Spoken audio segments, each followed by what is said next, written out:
I'm McKinney Smith. After going through a divorce, my sister passing away, experiencing narcissistic abuse, and some significant health scares, I realized through sharing my story that I wasn't alone in my suffering. Suffering, subjective distress generated by the experience of being out of balance. In a deep dive to holistically heal mind, body, and soul is where I discovered peace, clarity, and connection. It is impossible to be truly wise without some real-life hardship, and we cannot develop post-traumatic wisdom without making it through, and most importantly, through it together. Social connection builds resilience, and resilience helps create post-traumatic wisdom, and that wisdom leads to hope. Hope for you and others witnessing and participating in your healing, and hope for your community. A healthy community is a healing community, and a healing community is full of hope because it has seen its own people weather, survive, and thrive. Thank you for joining us on the Heal Her podcast, HEAL. Honor, elevate, and love her podcast, formerly known as the Walk in My Stilettos podcast, the top 1.5% most popular show globally, where we have conversations with extraordinary women on their journey toward wholeness and harmony. And since you're already here, you may as well subscribe.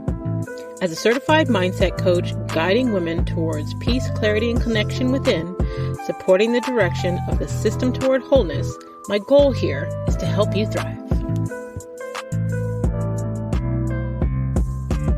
Dean and Nicky Samuels founded BKBQ, Black Kings, Black Queens, a Black non-for-profit that caters to the emotional and physical needs of Black women, men, and youth in Canada to push past their pain and into purpose. Using his strong business acumen and passion for humanitarianism, founder Dean Samuels identified an intense need for programs that cater to the advancement, rehabilitation, and rebuilding of the Black family structure.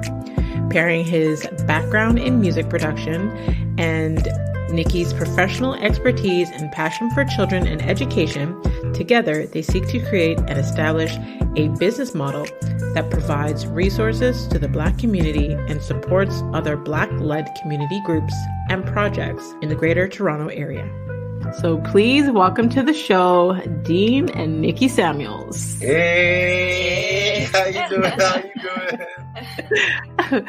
Thank you both so much for agreeing to come on the Heal Her podcast. And I'm going to edify you guys before we even start, because I feel like the three of us were on an episode of the Dear Future Wifey podcast, yep. And we shared vulnerable parts of our story. Parts that some people may not have been comfortable being so open with. So I totally appreciated both of you. And as a couple, I saw things and heard things that made me want to share more of your story and your journey. One, because I felt, Nicky, for that experience, I felt like your voice wasn't amplified enough.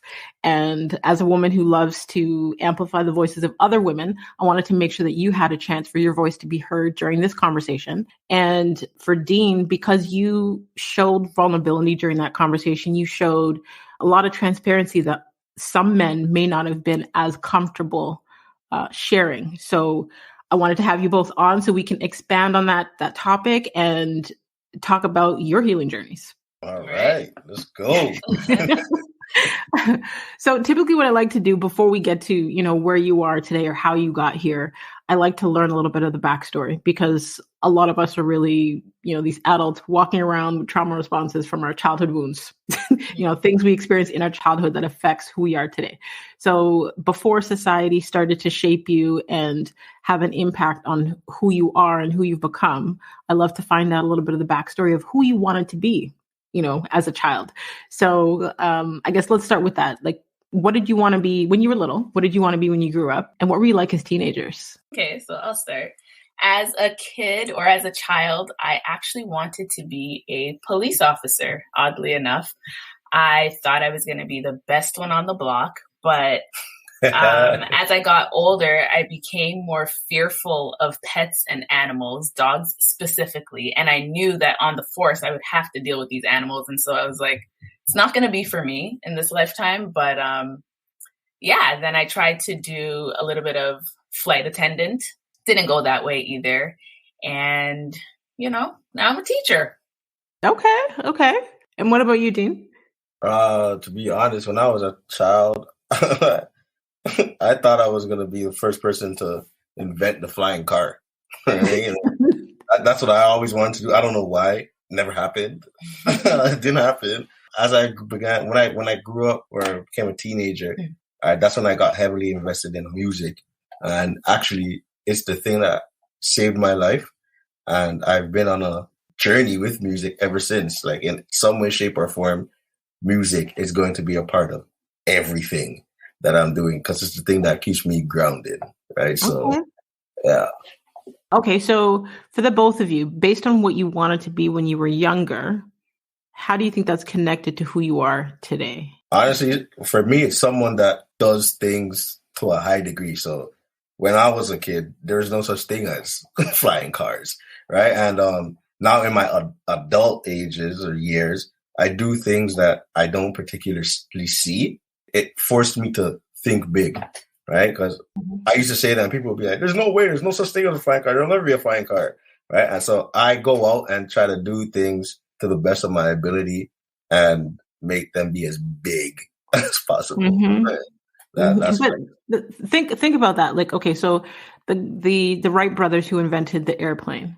Remember how people mocked them because they thought like, what are these two kids doing playing around? You know what I mean? So oftentimes our vision that's been given to us, other people may not see it, but it's for us to make that a reality for people to actually believe in. Right. What about you, Nikki? For me, I think when it came to thinking about being a police officer, it was that sense of responsibility and just like taking care of people. And so because I didn't become a police officer, I kind of groomed myself to be well with children. And so I had this like love for children and I noticed they always gravitated towards me. And so as a result of that, I took early childhood in school. And then from that, I went up to teachers college, which then shaped my love for just working with kids and being, protecting them throughout the day and that sort of thing. And let me tell you, she is like the best mom in the world. Mom, I love you, but Nikki, don't get it twisted. Like this girl, she's different, she's different. Like different. See, and I love that. So like Nikki, you as Dean's wife, he is saying out there like, no shade, mom, but my wife is the best mom, right? So if we think about our own parents or our caregivers, they are often our loudest fans or critics. I would love to know, prior to your marriage and edifying each other, where did you receive praise from? Oh, I can start with this.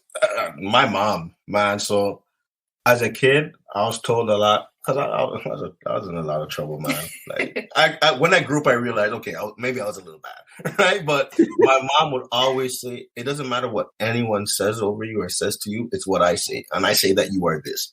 I say that you are loved, that you can be anything you want to be. I say that you are able to do this, right? I was told a lot, I'm not going to amount to anything. I would never see a certain age. If I could keep down this road, this would happen. I'm no good.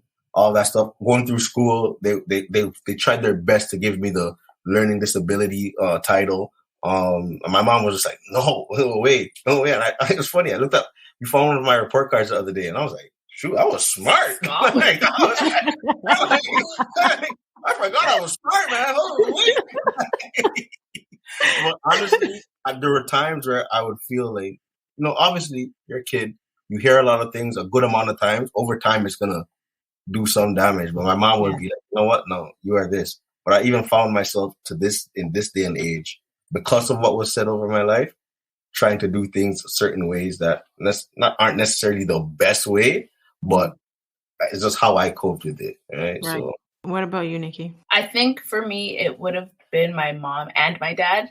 I was the last of all of my siblings, so I'm the baby of the family. And so I kind of just got that love from everybody. Mm-hmm. But my parents were both always in my corner. So whatever it is I wanted to do, they would always support me through it. I was pretty much a calm, collected type kid. I never really gave trouble. So I just kind of went with the wind, just And they encouraged me through it. Like, if you want to do this, you can do this. Let's apply for this. Let's go for this. And they always kind of pushed me in that way. So I had the support of my parents. See, you were both very fortunate to have supportive parents. You know, we hear a lot of stories of people that didn't get that at home because their parents were going through their own traumas or, you know, their own issues. So that is beautiful. Is that what inspired you guys to start the Black King, Black Queens podcast? To be honest, starting the BKBQ podcast came to be when we figured out that there's so much people suffering in silence. So what happened was we went through something that rocked our world, turned us upside down, right? And a whole year we held it in to ourselves and just like, you know, immediate family members, but it began to eat us up. And I was like, hey, we need to have an outlet, because the more I talk to people is the more I realize that there are more people that are dealing with things kind of like this or along the same lines of this. So I was just like, you know what? Somebody has to use their voice now and speak about this thing. And going through it as a married couple, how it changed everything, right? So it just needs to be talked about. And I wanted to give us a platform to, you know, use our voice. So this is the voice behind our messaging and behind our story, right? And we just want to get it out there. And that's how it can be. I love it. I love it. What I love. So when you guys were on the Dear Future Wifey podcast, you shared about some of your past losses. So if you could give the synopsis for those that are listening today, what happened, what you experienced. All right. Okay. So what happened was we got involved with an investor and we were investing our money. Things were going good first couple of months, and then things took a turn. And long story short, we got robbed $500,000. Just over $500,000. And the thing is, we would have never known if Nicky didn't decide to just get involved. Like something wasn't sitting right with her. So she did some investigating and found some stuff out that, shoot, we were being lied to for months. One, like money was supposed to be growing, but all of a sudden we can't take out any money, anything. Like it was just gone. Like it was gone. Right. And there's actually a whole case going on with that thing right now. And it rocked us, like, because what happened was that happened immediately after we had 2 miscarriages and 3 weeks before our rainbow baby was born. Yeah. Wow. So 3 weeks before our rainbow baby was born, 1 week after we closed on a house. Keeps going. I was just like, you can't make this up, man. Wow. Well, I mean, I'm sorry that you guys even had to experience that. You know, what you said about you wouldn't have even known if it wasn't for Nicky. Like, thank God for a woman's intuition. Like that discernment when we follow it. Yeah. When we follow it, right? Wow. So many losses in such a short amount of time. And when you shared that story on the Dear Future Wifey podcast, you pointed out how Nicky made you feel throughout that, how she made you feel supported and no less of a man through that.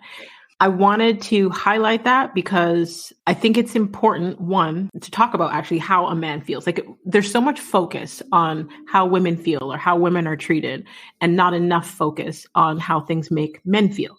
And society, culture has kind of conditioned men to hold all their feelings inside until they bottle up and explode. Right. So I thought it was beautiful how you shared how Nicky made you feel throughout that experience. And I guess I wanted to speak to Nicky's, perspective of the situation because, you know, you guys went through so many losses. How has that impacted your relationship? On many different levels. Like, I don't even know where to start. What? But one thing that I can say is that it had a really positive impact on us in the end. Going through all of those scenarios, they all brought different feelings and different emotions and those sorts of things. But I think the main thing was that we kept strong for each other as best as we could throughout the whole process. And that we saw each other more, we were listening to each other more. And I think we were there for each other a little bit more. And it brought us closer together. Despite all the hurt, despite all the things that we were feeling in between, it really brought us together. It wasn't easy. It's still not easy, but we're pushing through. And the best part is that we're pushing through together. And so we're going through the storm together. We're weathering it together, and we're going to make it out to that sunny day together, just like we did with our rainbow baby. Yep. She brings us so much joy each day. And so there's hope. And I feel like that's what stuck out to me about your story, the level of support and partnership that you guys have. And there are some relationships, no matter how healthy they are, if something that drastic happens, it's detrimental to that relationship, but it brought you two closer together. You know, I'm a sucker for love. So I got emotional when you guys were telling that story. And now I'm like trying to hold back my tears because I'm a big girl. I got this. But honestly, like, can I say something? Like, of course. Like, what shifted in that moment was when I began to worry about how she was doing, and she began to worry about how I was doing. So what happens in situations like this, it was easy to be like, no, I got to make sure I'm good. I got to make sure I get the money back for the family. This, that, and then you go off into your own world, and you neglect the very thing that loves you. Even just last week or something, we got into something, and we realized, you know what? We gotta put each other first, and by putting each other first, it made a huge difference, man. Like, now we're just like, no, it doesn't matter what comes, because we know what it's like to be at the bottom together. Yeah, and exactly. we make jokes like, hey, man, look at us, man, broken in love. Like, shit. We said those vows for richer or for poor. Right? Like, but at the end of the day, like, what keeps me going is knowing that I have my wife in my corner, like, that she's rocking with me no matter what. And that changes everything. Like, it takes the burden off of my shoulder, knowing that she supports me the way that she does. And she looks at me as the king. You know what I mean? Like, all right, queen, I got you. Trust me forever. Trust me. Like, but there were dark days. Like, there were dark days where I even had suicidal thoughts, and I kept it from Nikki, because I was just like, you know what? I don't want to say this to her, because we're already going through all of this, and we got the kids, and we got this. So I didn't want to burden her with that. But it got to a point where I had to speak up and say, babe, like, these thoughts are just in my head. Like, it's not that I was going to do it, but the fact that I was thinking about it really rocked my world, because I'm a very confident guy, and I'm just like, nah, that'll never be me. But I started thinking about it in my downtime. I was like, you know what? I gotta tell my wife. And it just goes to show there's a lot of people that can't say that to their spouse, right? Yeah. We built that relationship where I can go to her with everything. So I feel like even with everything that happened, we had to build a firm foundation, not only with our business, but with each other. Yeah. And that's what turned everything around, right? Or is turning everything around, right? So, yeah. What I heard from what you guys said just now was a total beautiful thing, because so there's a relationship coach. We met years ago. He's been married for like over 25 years. His name's David Barres, and he's like a faith-based relationship coach. And he talks about how every day him and his wife, like, the objective is to basically please each other. You know, her focus is to how she can make his life better. His focus is how he can make her better. And he says, you know, he is reborn every day. He dies, you know, you know, I can't even explain it in the words that he does, but basically how he is able to recreate himself every day to be a better husband to his wife. So I guess, you know, they've been together almost 30 years. How long have you guys been together? 4. Let's start 4.5 almost. Okay. We young in this. We young in this game. So what would you guys say has been the foundation of your relationship? God. I think it was God, but in the reality, the real foundation of our marriage was us at first. Like, we were so heavily invested in this. No, we got to do what we got to do, and whatever, blah, blah, blah. Oh, we're going to get this. Good. Let's get it. And when everything came crumbling down, we were humbled. And it was like, God was just like, you guys are not about to do anything without me. Like, so let me tell you how this works. I am the foundation. So it brought us on our knees. So it brought us on our knees when we lost our second child. So when we lost the first one, the doctor was just like, oh, it's okay. It hurt, but it was like, all right, no, this happens. This is normal. When we lost the second one, I don't think I've ever cried like how I cried during that whole process. And I remember praying over my wife. I was like, you know what? This womb will never be a tomb again. Got pregnant with our fourth child, so which is Harmony, our second baby now. Almost lost her. And it's like, we've been on this, okay, only God can do it journey. And then what happened was things began to get crazy. I'm talking about, man, we were getting, money was coming in like on an all-time high, left, right, and center. I'm talking about $100,000 days. Like, it's coming in big. And we were just like, we're good. We could do this. Oh, man, I'm about to be on private jets. Dubai, let's go. God's like, all right, you bleep, come back down. And we're just like, oh, no. We ran from that. We came outside of that covering and started to focus again on us, right? So what that did was, okay, God, we really cannot do anything without you. And he is legit leading and directing this marriage now to the point where it's, you know what, like I listen more because sometimes I'll get it, man. I was like, you know what, let me just calm down. God, like, what's popping? Like, you know what I mean? But so he's our foundation right now. Like, and that's just what it is. Like, we can't possibly do anything without him. Yeah. To the point where when everything turns around, at the core of our messaging has to be God. Like, he made it so we can't even tell our story without saying he's the reason, because we honestly don't understand. I don't know how things are getting done right now. It's just getting done. We're just like, God is just getting it done. So it's like, all right, like, that's it. Yeah. And you're being rewarded for it. I was going to say what kind of kept us together too for those 4 years or 4.5 years was also our friendship. And I think our genuine friendship kind of kept us together too. Because even when you're weathering those storms, you got to make sure that you actually really like that person throughout it all. I like you enough to fight for this. I like you enough to be here through this. And so our friendship really, really did that for us too, as well as God. Listen, I have goosebumps right now. Like, whenever I get goosebumps, I'm like, yep, that's me getting in the spirit. Like, I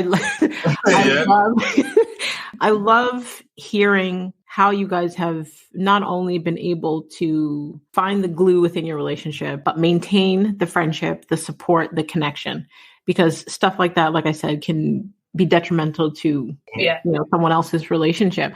I think part of what I also heard in there is that it sounds to me, and I don't know if Dean has always been that way, but presently it sounds to me like he's emotionally available. Like, do you know what I mean? Not a lot of men are as open to speaking about their emotions. So I guess my question for you, Dean, is what did you learn about emotions growing up, and how has that helped and or hurt you? To be honest, emotions wasn't a thing. Like, we come from a Jamaican background household, right? So it was, oh man provide and this and that and ray. So we didn't have that. But honestly, I got in tune with my emotions through marriage, because of marriage, man.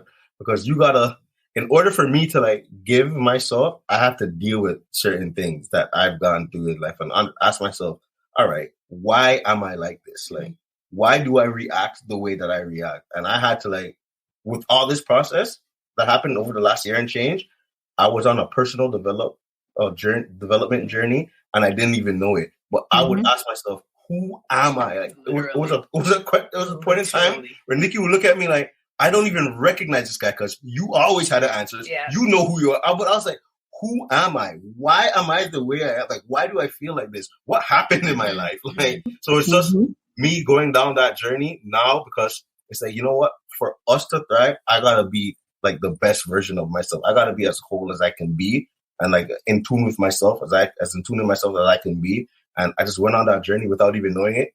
But man, it was a lot, man. Like, because I had a lot of stuff that's inside me, even right now. And it's the fact that before I looked at therapy, like, I'll never ever do therapy. What is anybody gonna say to me? Are you crazy? No way. Now I'm just like, yo, what are we doing in that? Yeah, like, you know what I mean? There's so much things on the inside of me, like we refuse to face, and it just boils up, and then you explode, right? So getting in this marriage is just like, you know what? In order for her to understand me, in order for me to be there how she needs me to be there, she has to understand me and understand what I've gone through. And because we were so close, like literally this, even before marriage, it's like we know each other inside out, man. There's nothing. She's the one person. There was nothing I hide from her. I hid nothing from her. Even when we weren't together and I was here, there, and everywhere, Nikki, I always had to keep it 100% real because she's the only person that actually threw me for me. And you know, we get in arguments sometimes. She'll be like, I know you more than anybody knows you. I know that's not even you. You don't even like relax. Yeah. Like, calm down. You doing too much, big fella. Trying to keep you humble. Like, calm down. I know you. Like, relax. Like I'm just like, who's she talking to? But she's right. She does know you, right? And you know how much she knows you because you know how much that you feel safe to share with her. Yeah. Because, okay, so one, when you talked about this whole experience being a personal development journey for you, a lot of people, not just men, but a lot of people have a hard time being as reflective. They instead will project, right? Yeah. So you asking yourself, like, who am I? Why do I act this way? Why did I go through those things? That showed that you were not only ready for the healing journey, but ready for the change. Yep. All change is uncomfortable at first. But I think the beauty of it is in having a partner where you feel safe enough to do that with, because not everybody provides that space. Yep. Okay, so for you, Nikki, what beliefs and thoughts have helped you push through those tough times? Dean helped me a lot, actually. I'm not a big talker, as you can tell. I don't speak much. I kind of keep everything into myself. And it was Dean who was like, you got to find an outlet. You have to be able to get it out, because what good does it do staying inside? But again, coming from that Jamaican background, like my mom, she's not a talker. My dad, I don't even know if he talks either, but it's just like, that's just how I was raised. Like, you kind of keep your business to yourself, because if you tell it to anybody else, it's going to go to every Tom, Dick, and Harry type thing. Mm-hmm. And so a lot of what we went through, I never said a word of it to anybody. So when Dean said it on the Dear Future Wifey podcast, that was like the first time anyone that I was close to would have heard it. And so I'm still waiting on my mom to say something, you know what I mean? But like getting through those times, a lot of what I did was just like writing in my journal. And I wrote to myself, I wrote to an audience. I don't know who's ever going to read that, but that's kind of how I got through that. And through talking to Dean and listening to him talk to whoever he talks to, and I'm kind of like, okay, I guess somebody else, you know, but I had moments where I had to, or my sister actually reached out to me recently and she asked me like, how are you feeling? And it was like really relieving, or it was a great relief to actually say it for the first time and not feel judged or not feel looked upon. And she was like, I'm so sad that you kind of suffered in silence. And I'm like, shit, you didn't have to do that. And I'm like, but I felt like I did. So that was hard. But now knowing that we have our podcast and we can speak out and just like use our voices, and knowing that other people are actually going through similar things and they also need that kind of accountability, that helps. And it's making the process a lot more tolerable. I can totally understand how, you know, sharing on the podcast or even just writing in your journal can be helpful and therapeutic, because a common thing that I've noticed, I've interviewed like probably almost like 300 people by this point between the podcast and Instagram. And it's like the commonality is our pain births our purpose. You know, when we share our pain, you know, our trauma drives us to find community. So when we hold it in and keep it to ourselves, we create this isolation where we feel like we're the only ones that have experienced this. But when we open up about it, it's always surprising to see the people, the community that we attract. Sometimes it's not even those who we expected. Right? And, you know, you have family that will say things like, how come you never told me, or I didn't know this, or what have you. But sometimes I feel like, well, they didn't provide that safe space for you to even feel you could share that. And unfortunately, they don't reflect and be like, oh, well, how, you know, what did I do? Why this person didn't feel safe coming to me with that information? Totally relate with the two of you, with especially Nikki, when you said certain things that you never shared with anybody, because prior to me being the public person that I've become, I used to be extremely introverted, shy, private, all those things. And when I was with my ex-husband, before I had my son, which was my last child, I had a miscarriage, and no one I knew that I was pregnant, much less miscarried. Put that inside. The first time I had shared that publicly was when I wrote it in my first book. So it was like, people were like, I had no idea. You know what I mean? So I totally understand how that could happen. So I guess for Dean, obviously Nikki has made it a safe space for you to share your feelings. Where else, other than with your wife, do you feel safe expressing your emotions? I don't. We talk about it all the time. It's funny, man. Like we're in the process of building community, but in our reality, we just don't have it. Like we don't have the community that we can ourselves go to and be like, hey, this is what's up. Like outside our pastors, like and sometimes you don't want to bombard them because they're pastors. They got to deal with everybody's stuff. So it's just like, man, like, hey, pastor, this was going on, but I'm not telling you all this because like you got stuff to do, all right? But outside that, to be honest, like we really don't have that. Someone actually called me this week and was like, we love what you guys are doing. Like, do you have a community? Like, are you building something? I just want to be a part. And I was like, honestly, everybody may see that. That's why I'm like, social media is a facade because we could do something and it's a sold out event. Man. Like, oh my God. But at the end of it, you come home, we're just like, we got to find our people. Like, and that's just, it is what it is. So like, it's sad. It's probably shocking to people, but we outside of us don't really have that. And that's why our thing coming up was, it's just us. Maybe, true, maybe we might have spoken in our lives, but but honestly, it's legit been just us. Like, and I do a lot of pouring out, and like people could say, yeah, well, they got me, but it's just like we don't actually have that. So I get it. Keep it 100, man. Like we just don't. We don't have it. I get it 1,000%. I find with social, not even just social, but in general, when you are, especially in a space where you're being vulnerable with your story and you're creating something, people will privately message and DM you their whole entire life and ask to be a part of something. And when you create that thing, it's like, okay. Right. And I've also found when you're in this space and you're building certain things that are helping other people to heal and pouring into other people, it's sometimes hard to find someone to pour into.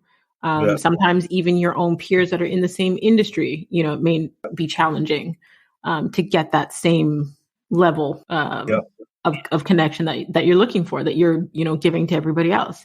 It can be challenging. Yeah. Like it's tough still, can't lie. So you guys both talked about, Jamaican parents. And sometimes I find with culture, because I love my people, but there are so many things within, and it happens within every culture. There are so many things that are considered normal that are actually toxic. There's so many things that are considered normal that are actually traumatic. And to hear, I guess, the difference in how your parents are, their parenting from how you guys presently are, what are some things that I guess you're trying to unlearn and relearn and then teach to your daughters? Just to be honest, just how we handled our girls in our community. Because I grew up in the church, and it's like guys were able to get away with so much, but girls had to suffer a lot. Like they were told they can't wear this, they can't do this, they can't do that. There's no biblical principle attached to that. It was just, this is the standard that we're upkeeping, and this is that. If I say this, this is that. And I didn't see, especially like fathers and everything, love on their daughters and be present with their daughters. And it showed when the girls began to grow up and then go through their own things with guys and all that stuff. There was no sense of wisdom that could be taught to those girls, like, or an example that they can look up to, or even us that we could look up to for marriage. Like when we got married, we didn't have marriage. No one said anything about you'll get married counseling. It was never a thing. So many uncles and this and that, but not one person was like, you know what, you gotta get marriage counseling. So with me and our daughters, I make sure they know every single day that they're loved, but I speak words of affirmations over them. It's funny, man. Always. It was just so cute to me. 2 days ago, I picked Melody up from daycare. I was like driving. I'm like, Melody, you're a star. And she's like, huh? She don't even know what that means. I'm like, Melody, say I'm a star. She's like, I'm a star. I'm like, that means you're great. You're gonna do anything you want. You put your mind to. You could do it. So say I'm a star. Say I'm a star. Say I'm a star. I'm a star. I came home. We got home before she went to bed. I said, what did I say you are in the car? She's like, huh? I'm like, what did I tell you to say? Say I'm a. She's like, I'm a star. I'm like, all right, bet. Boom. Went to bed. The next morning she woke up. We got dressed. We're heading out the door to go to daycare. She's walking out the door. She looks at me. She says, Daddy, I'm a star. I'm a star. Like, that's what it's about, man. Like, I'm like, I really want to know that although my daughters know that I'm here for them every step of the way.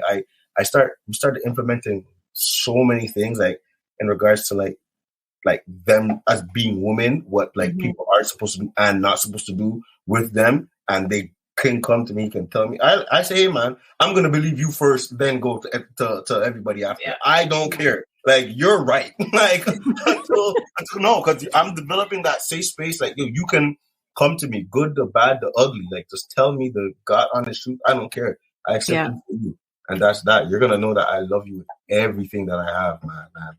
And that's that. That's beautiful. Right? Just building like actual relationship with our children, not just be saying, "Oh, I'm gonna provide for you. I provide for them." You know, that's that. We work hard and we're gonna do anything like, no, no. I'm talking with you guys, guiding you guys every step of the way. Like, I'm gonna hold your hand through it. I was the first person to buy you flowers. I have it on video. But boy, come and do this, it don't mean nothing. Like, you know what I mean?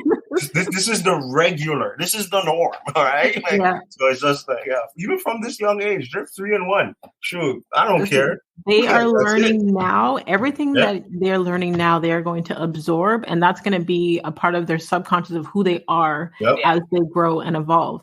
So it's important for you to continue to instill those things in them, because, especially with the I am statements, because I feel like, especially the people that I encounter, it's almost a challenge to get them to implement affirmations, because they see that as frivolous, not realizing the importance of the stories that we tell ourselves about ourselves and how that story that we're telling ourselves in our head over and over again.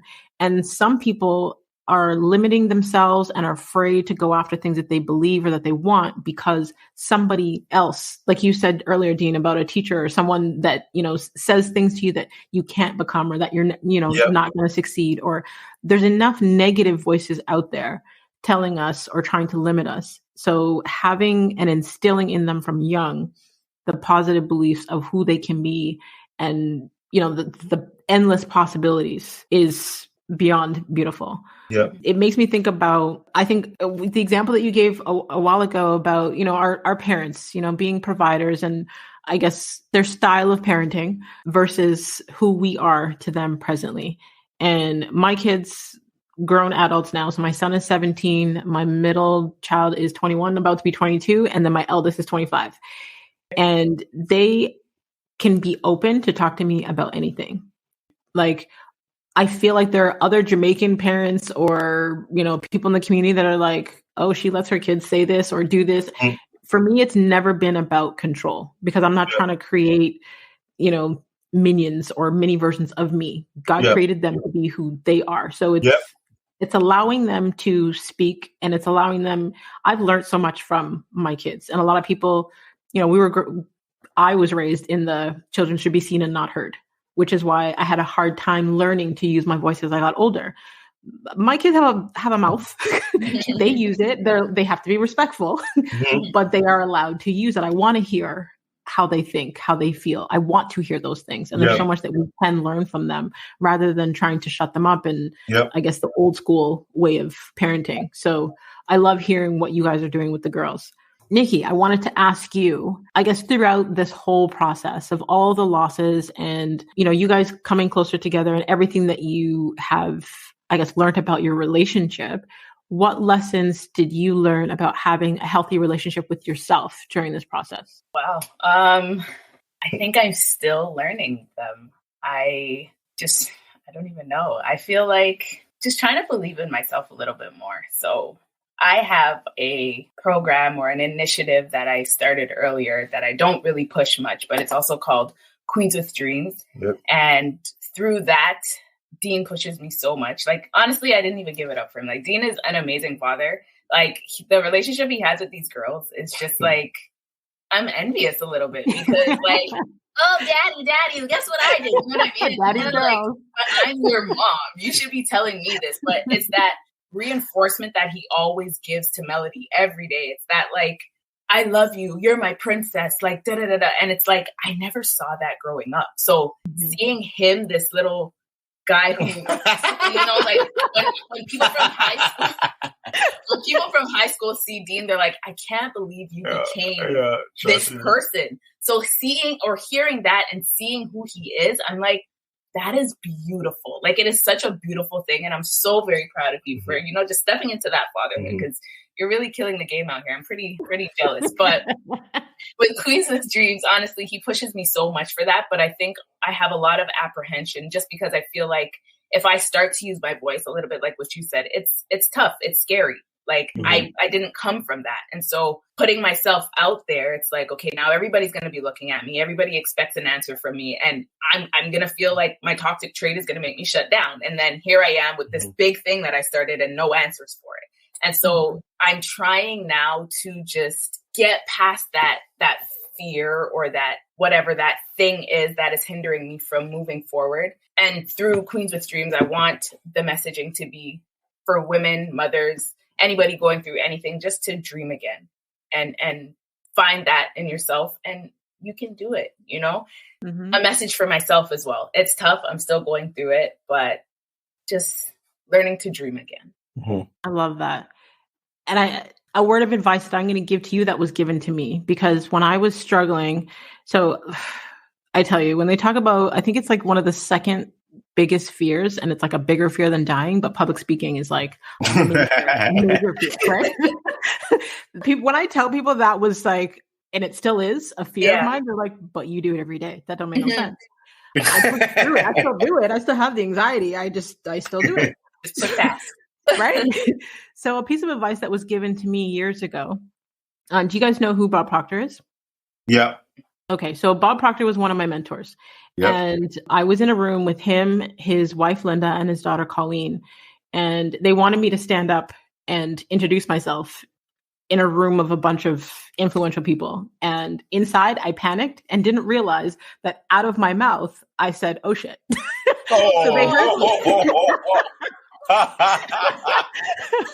They heard me. Oh no. So afterwards, Bob's daughter, Colleen, pulled me aside, and she wanted to know, like, what is my fear of speaking in front of a crowd, in front of people? And I said, I don't know. I just feel like everybody's looking at me. It makes me nervous. I don't like it. And she said, I'm projecting the energy from there onto myself here. That's what I'm focused on. When we shift our perspective of anything, it can completely change it. And she said to me, if I take my perspective and shift it from the value that I have to share with them, the gifts and inspiration that I have to give to them, instead of how they are viewing me, then the feeling becomes a little bit different. Okay. So every time I have to go on stage, I panic. And I don't just say that as just like to say I panic. Like, I have a Fitbit on, and the last time I was on a big stage and I had to do a keynote by myself, my heart rate was at like 156 or something. And I was like, maybe I should be going to the hospital right now, but you know, I'm gonna go do this.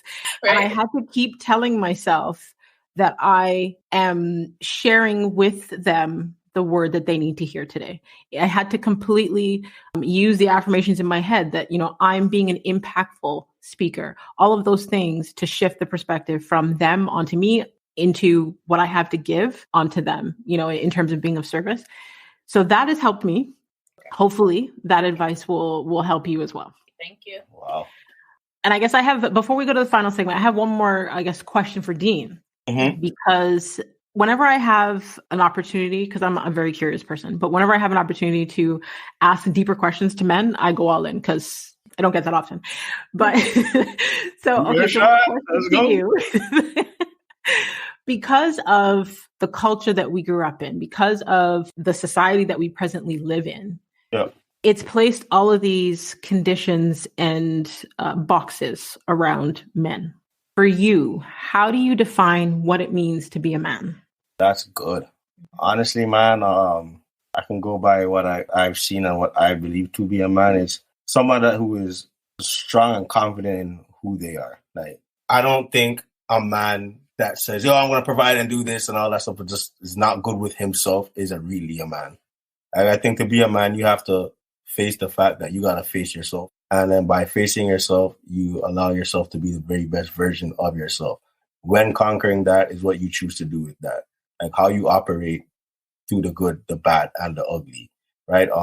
Being able to provide, obviously, being able to just be confident in who you are and how you respect people around you makes you a man, right? And then first, like, obviously, first and foremost is who I'm subjected to.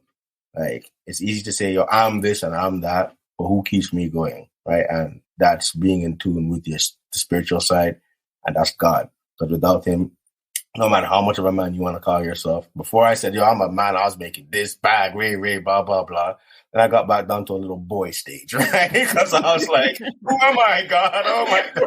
So at the end of the day, being a man is like, honestly doing that self-work, realizing who your source is and where your strength comes from, and just being the best version of yourself so that others can have that version of you and how you operate around everybody else, man. And that's we need to eating by example. Print that out and make that a dictionary explanation somewhere. I know. Wow. I've never been asked that in my life, so that's crazy.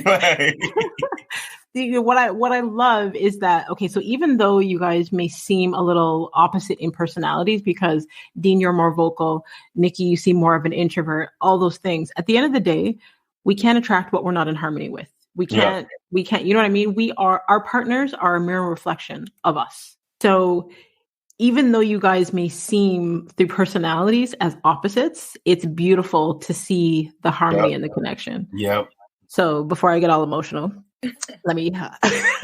let's go to the final segment of the show.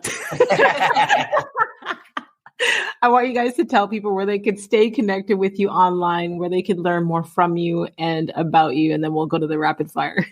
All right, perfect. So my name is Dean Samuels. You can find me on Instagram, Dean Samuels _. And my name is Nicky Samuels, and you can find me at Nicky_S. That's NICKYY_S. And if you're looking forward to seeing what we're doing with the community and our non-for-profit organization, Black Kings, Black Queens Movement, you can follow us on Instagram at Black Kings, Black Queens Movement. And if you want to hear what we got to say, follow us on Instagram, BKBQ Podcast. If you want to follow us on YouTube, be connected to what we're doing with the network, follow us on YouTube. That's BKBQ Network, where we will be dropping all our latest podcast episodes, our show series, all that good stuff, man. That's where you get the voice of the unheard, and that's what we're trying to do. Okay. So I'll have all of those links in the detailed section below the episode, so they don't have to search too far. They can just click and connect with you directly. Yeah, perfect. Thank you. No problem.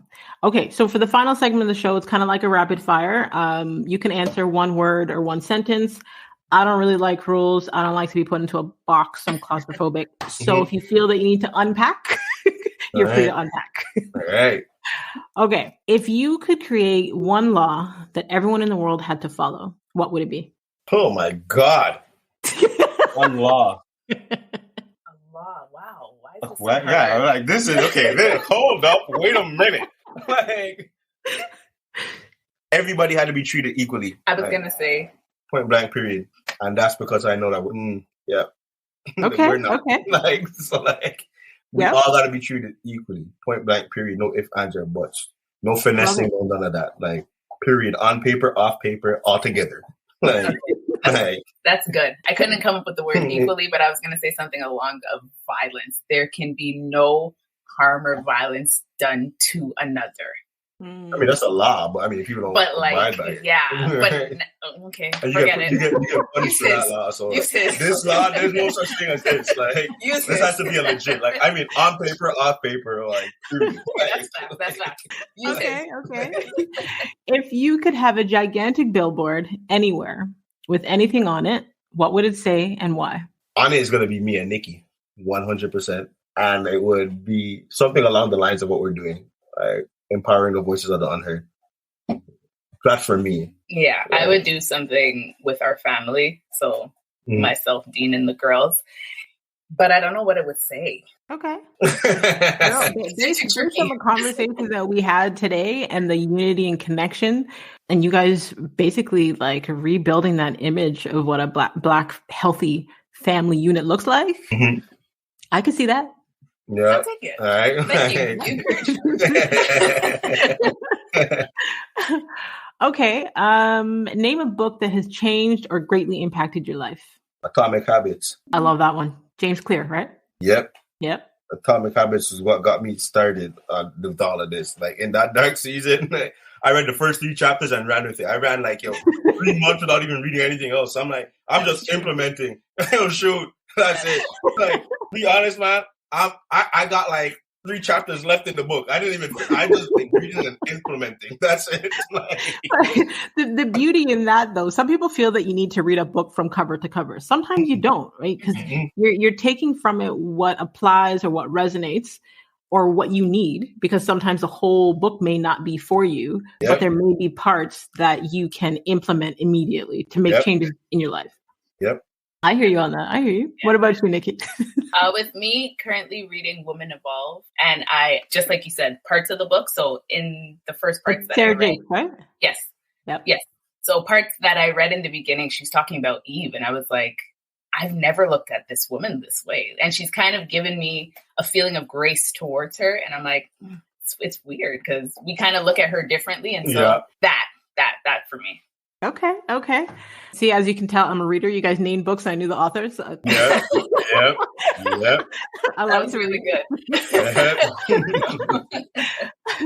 Okay, name one of the most worthwhile investments that you've ever made. And that could be of money, time, energy. Honestly, my biggest investment was Nikki, because from how many years ago? 2008 is when we first came in contact with each other. But from 2012 till this day, it's been every day. Like, it's been, like, I wouldn't trade that for the world. Like, you guys are just trying to get the waterworks out of me today. No, man, because it's different when you're with someone that legit sees you at your lows and accepts you for everything that you are, the good, the bad, the ugly. And people talk about it, we say it, but to really be in it, like, it's one thing to say, but when you get to your lowest and it's like everything she had dreamed for had come to pass and got snatched like that, to go through that with someone rooting for you, loving you through it all, I forget everything else. Give me that. That's it. Because at the end of the day, at the end of every day, I know she has my best interest at heart, right? And so it's everything. Like, you don't just find that. Like, you'll just stumble across that. So, man, give me that. Based on everything that you guys have shared throughout this entire conversation, I already knew that was your answer before I asked it. I'm like, give me that. Like, I'm like, what are we talking about?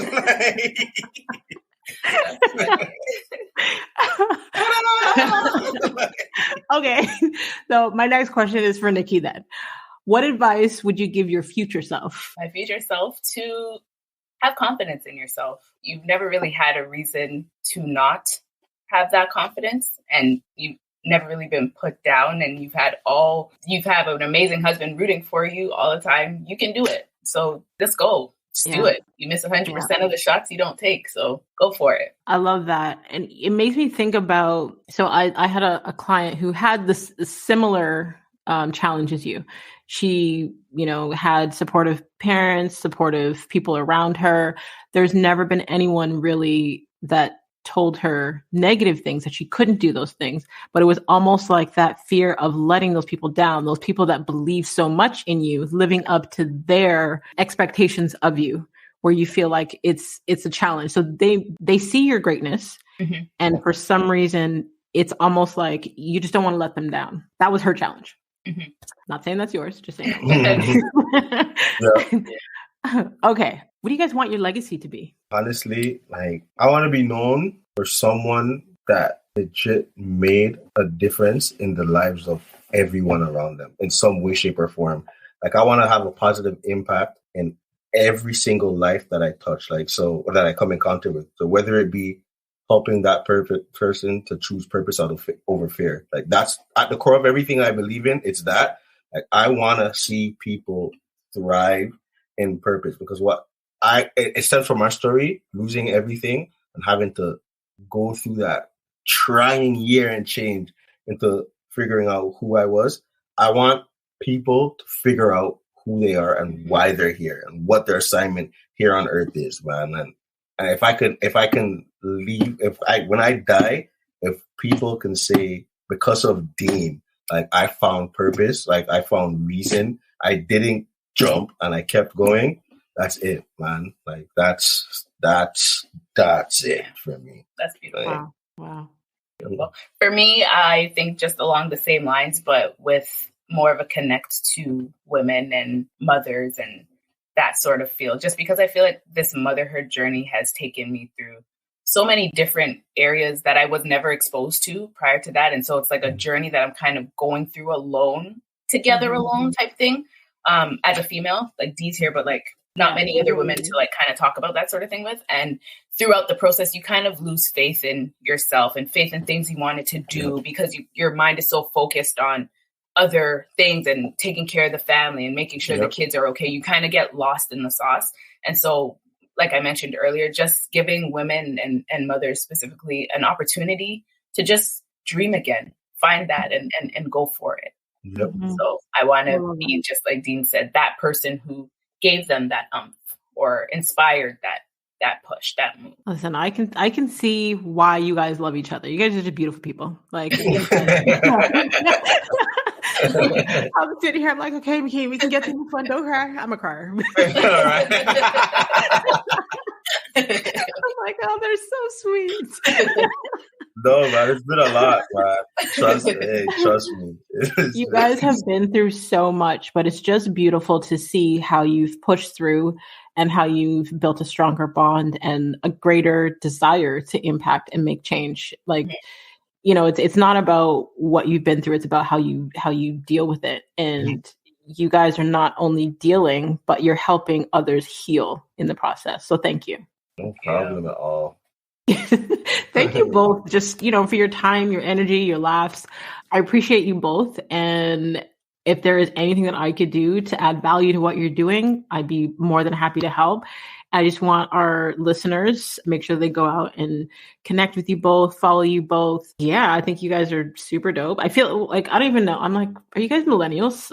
I don't ever. Yeah, for sure. 1990, what up, though? What up, though? I didn't want to assume, but I was like, you know, I don't know if like a lot of other people have said this to you guys, but it's like for your generation, you don't see this as much, and we need to see more of this. It's common for the millennials to be labeled as more materialistic or care about, you know, Instagram followers, and you guys seem like genuinely into making the impact and helping others, and just the evolution journey, you know, the whole healing process. So it's just beautiful to see. Oh, thank you. Thank you so much. And to all of you healers out there, until next time, subscribe on all platforms. Don't forget, I'm like stumbling with my words. I'm trying to hold in my blasted feelings. It's okay. Sure. It's okay. To all of you healers out there, until next time, don't forget to subscribe, leave us a review, rate the show on Apple Podcast. You know, I just want to thank each and every one of you that continues to listen each week and help the show globally rank in the top 1.5% of most popular shows. And that's out of over 3 million podcasts. So thank you. Thank you. And we want to hear what resonated with you from this episode. We want to hear, you know, what touched your heart. You know, were you as emotional as I was? Feel free to screenshot this week's episode, and you can tag us on Instagram. You can tag Dean at Dean Samuels _. You can tag Nicky at Nicky_S, and that's with 2 Y's. And you can tag myself at The Real McKinney Smith. A healthy community is a healing community, and a healing community is full of hope because it has seen its own people weather, survive, and thrive. So let's continue to heal her.